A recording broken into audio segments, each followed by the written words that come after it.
So it's a little belated, but better late than never. My Week 8 recap for the 2017 NFL season. We're almost halfway through this season, and things are really starting to slowly but surely take shape, and it's time for me to recap the week that was. Starting off with the winners, I look at the Minnesota Vikings. Handling business in London, and frankly, when you talk about those London trips, you never know how a team is going to show up, how a team's going to play, and early on, they struggled against Cleveland, but now Minnesota wins. They're sitting at 6-2 and really in the catbird seat in the NFC North. It is their division for the taking. How stupid that Sam Bradford trade looks now. Just saying. The New Orleans Saints. Who would have thought that after Week 8 it would be the New Orleans Saints in first place by themselves in the NFC South at 5-2. First place, the New Orleans Saints. I think a team that most people thought was going to finish last in that division. I most certainly did. I don't know if I thought they were going to win any more than 5 or 6 games all year, and they've already won 5 of them. You know, the improvement on that defense has been a long time coming, and while they're not all the way there, they are at least viable, respectable, and it's showing in the one-loss column. And then you got to look at the Buffalo Bills, 5-2, especially looking back at Week 8. Not only did they win and beat the Oakland Raiders, but you're talking about other teams right in that mix of the wild card race in the AFC. The Dolphins, the Jets, the Broncos, the Texans all losing, on top of the Bills handing the Raiders a loss, puts the Bills in a really good position halfway through the season. In terms of the losers, though, I got to look at the Miami Dolphins. Y'all got shut out on Thursday night. 40-0. That was horrible. And also horrible, the Oakland Raiders, a team that a lot of us thought had big potential this year. They're sitting at 2-5. Another loss. Derek Carr is really kind of maddeningly inconsistent. That Raiders defense really hasn't improved very much. This is a team whose season is almost over. And I don't think that's overreaction to say that at 2-5, while they are still technically in the mix and they could figure things out, you've seen absolutely nothing. I know I've seen absolutely nothing to indicate that this team is going to have some type of big second half of the season resurgence and get themselves right back in the mix. In terms of the studs for this week, I will talk about some studs. Russell Wilson in that shootout Sunday against the Texans, 452 yards passing and 4 touchdowns. You know, imagine, especially now with the addition of Dwayne Brown via trade, maybe that'll help out their offensive line a little bit.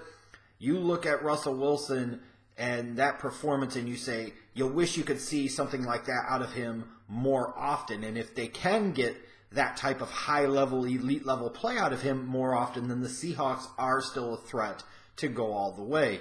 You got to look at Zeke, 150 yards rushing and 2 touchdowns with the specter of is he suspended, won't he be suspended? What you know right now is he went Sunday into Washington, and he fed. And he fed. And he fed some more. DeAndre Hopkins in a losing effort, 8 catches, 224 yards, and a touchdown. You know, you're talking about a Legion of Boom secondary that didn't lower any boom on the Houston Texans receivers, specifically DeAndre Hopkins on Sunday. And then you got to go back to the Thursday night game. That Ravens defense, no points allowed, 3 sacks, 2 interceptions, and taking both of those interceptions back to the house for touchdowns. It's that defense that keeps the Ravens in the mix. It's that offense that's ultimately going to cost them a playoff spot. So that's kind of some of the major winners and losers and big performances of the week. Now let's get to the point in the show that we like the most for these weekly recaps. 4th and 10 time, bitches. Another Thursday night football game in prime time, which means typically it's either prime time for you to A, catch up on your sleep, or B, catch up on some other programming that is airing at the same time. Thankfully, you had the World Series and other things going on, and I hope you watched it because there was nothing to watch here as the Ravens completely decimated the Dolphins Thursday night, 40-0. And you can't even blame it on Jay Cutler because he didn't play. When the Browns took an early lead over the Minnesota Vikings in that Sunday game in London, I kind of thought to myself, hey, maybe that's the trick. Get everybody to go play the home games in London and these teams get jet-lagged and maybe the Browns can sneak out a few wins, baby. Maybe that's the new formula, the recipe for success. Maybe you should put that in the analytics. But then eventually the Browns realized they're the skid marks. The Vikings came storming back. And now the Browns sit at 0-8. They are back to being the skid marks. Bah! And over the past year and a half, the last 24 games, the Browns are 1-23. Might I politely suggest for that front office of the skid marks, whatever analytics you are using are boo-boo. In the moment that perfectly personifies the Chuck Pagano era in Indianapolis, and in particular the first half of this 2017 NFL season for that team, Chuck Pagano challenged the ruling of it not being a fumble to technically win the challenge and start celebrating like a madman until the referee announced that the Colts still didn't get the ball and Pagano looks like a moron. Ultimately, the Colts had a chance to win Sunday coming off that embarrassing loss at home to the Jaguars. They were in position. They could have beat the Bengals, but pick sick, Bob's your uncle, what you know. They found a way to lose because that's what the Colts do under Chuck Pagano. The Philadelphia Eagles right now are the best team in the National Football League. They rolled again on Sunday, this time beating the San Francisco 49ers 33-10 in a game that frankly wasn't even that close. They sit at 7-1. Carson Wentz looks like an MVP candidate. And oh, Cleveland fans, remember I told you should have drafted the guy! Arguably the best game of the season happened this past Sunday between the Texans and the Seahawks in Seattle. Both quarterbacks, Watson and Wilson, throw for over 400 yards. Both quarterbacks throw for over 4 touchdowns. The Seahawks with a late Russell Wilson to Jimmy Graham touchdown pass win 41-38 in what was, to me, beyond question, the most exciting game, if nothing else, of this NFL season.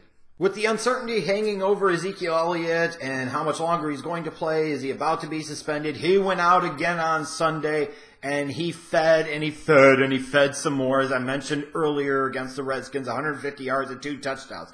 You look at the Cowboys, they're at 4-3. You wonder how much different things would actually be this season if Zeke wouldn't have just sat out the first 6 games to begin with. But now you have the specter of, will he be suspended, won't he? Is there going to be some type of resolution this year? Is he ultimately going to be suspended next year anyways? But the Cowboys at 4-3, it sounds like they will have Zeke again this Sunday with a temporary injunction. What's next for the Dallas Cowboys? Perhaps Juju Smith-Schuster should have his bike stolen every week, because this man played like he had a fire up his ass Sunday night against the Detroit Lions. At 97-yard touchdown reception, and just in general, had a big night. He shined, the Steelers shined, and they went on to beat the Detroit Lions. And now the Steelers, who a few weeks ago some people were giving up for dead, are now sitting at 6-2, and they look like they could be potentially the best team in the AFC.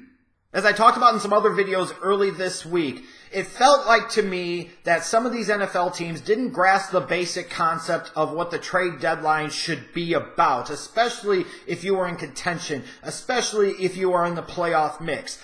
That said, the decision to extend the trade deadline out a couple of weeks, if this year's trade deadline activity, the 24 to 48 hours before the end of it, is an indication of what is coming in future years, then I am all for it, because it really injected some life and gave us something to talk about in kind of the middle of the NFL season, where you're kind of starting to count down the time as you get to the playoffs.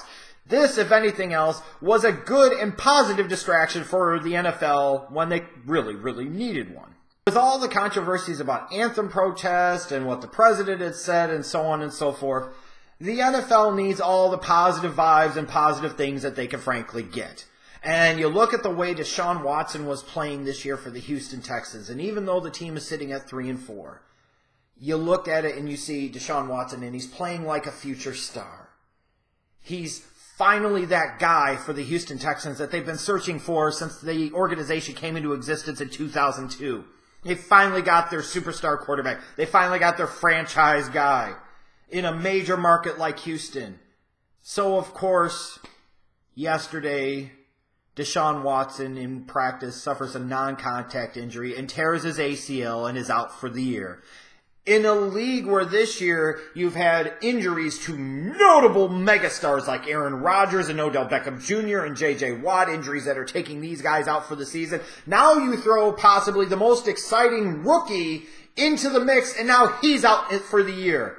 For a league that needed all the positivity it could get, with some of the big-name stars that had already lost for the year, now you took one of the youngest, brightest stars, and he's on the shelf for the rest of the year. The NFL just can't buy a freaking break right now. And I feel like the biggest storyline from Week 8 has to be Bob McNair and his comments at the owners' meeting, talking about how you can't have the inmates running the prison. And as you can imagine, it evoked all types of emotions and got all types of reactions. And let me say this first.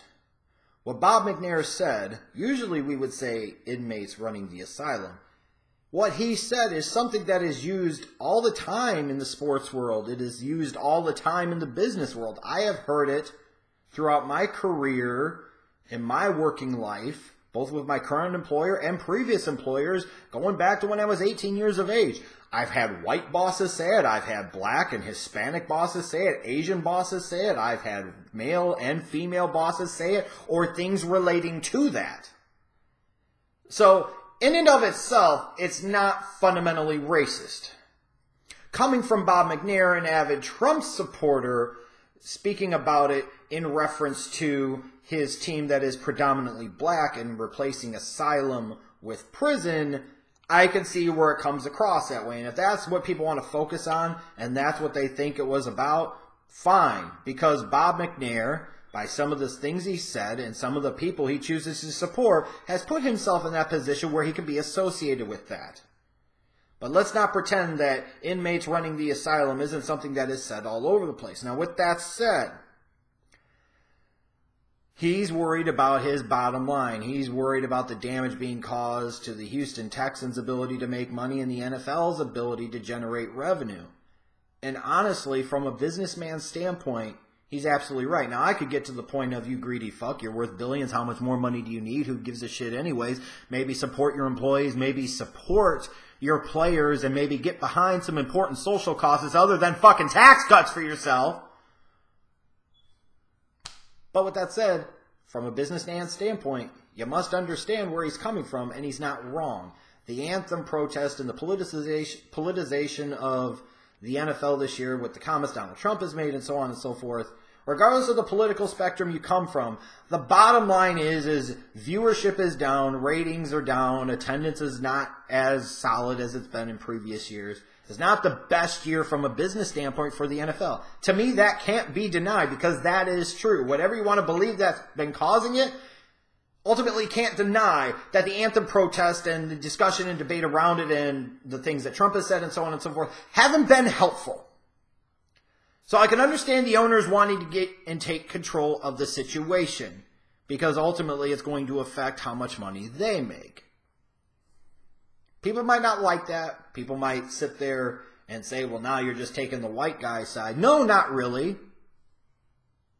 I'm just calling it as I see it.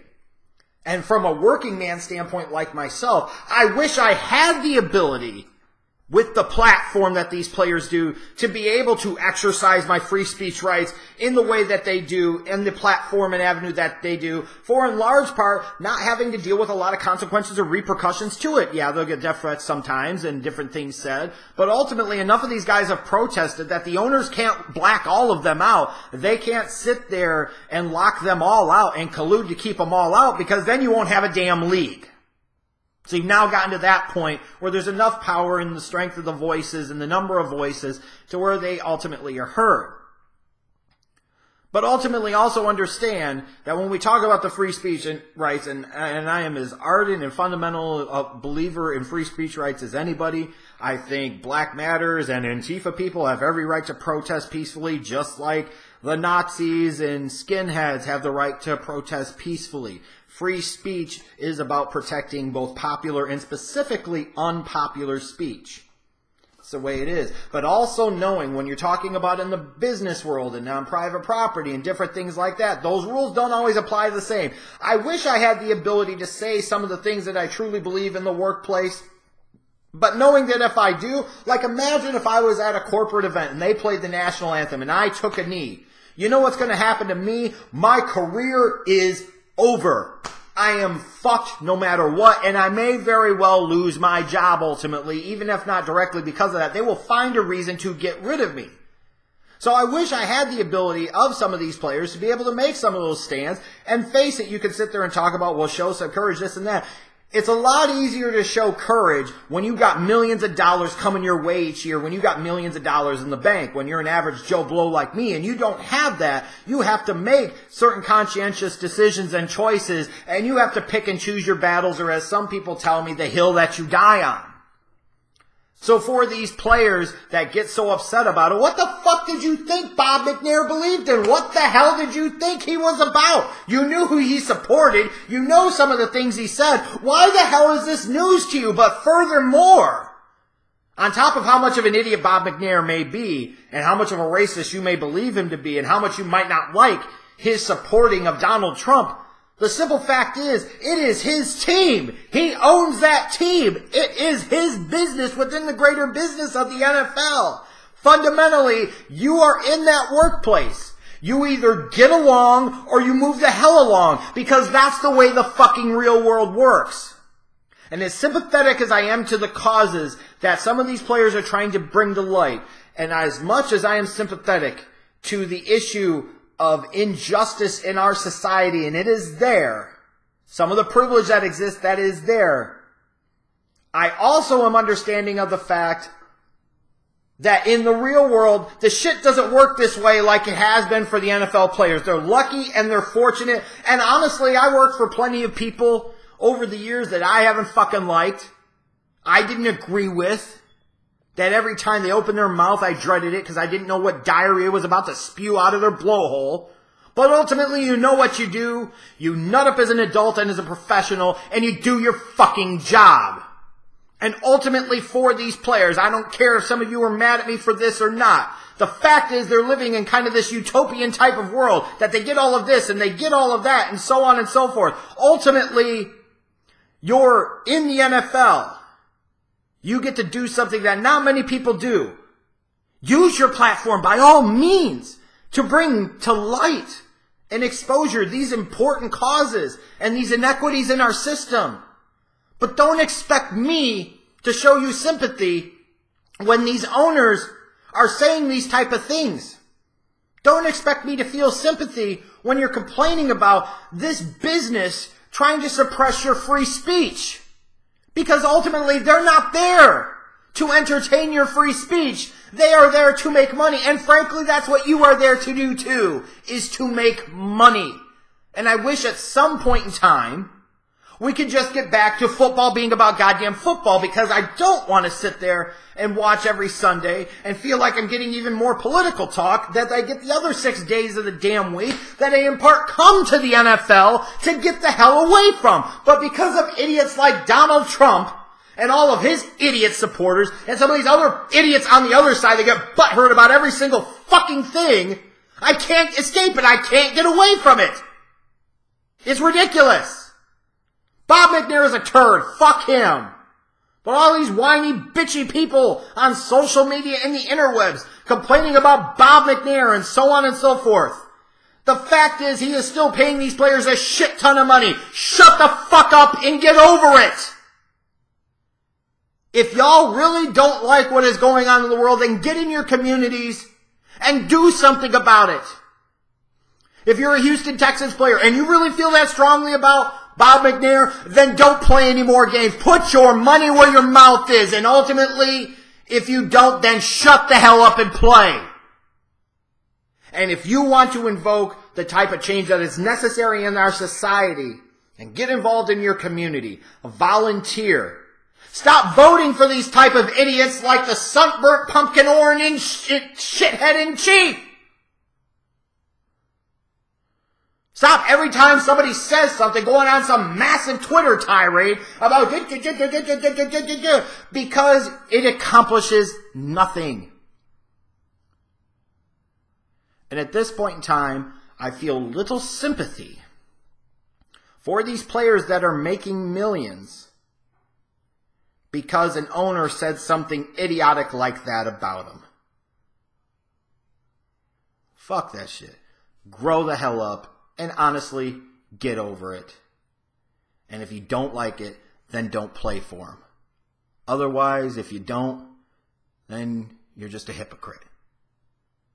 And hopefully at some point in time, we can get to a point where some of the owners in the NFL, unlike Bob McNair, are a little more socially aware, a little more socially conscious, and we can have some important dialogues in this country that need to be had. But in the meantime, it would be nice to go through a week or two where we don't have to talk about this crap. It'd be nice to just talk about football.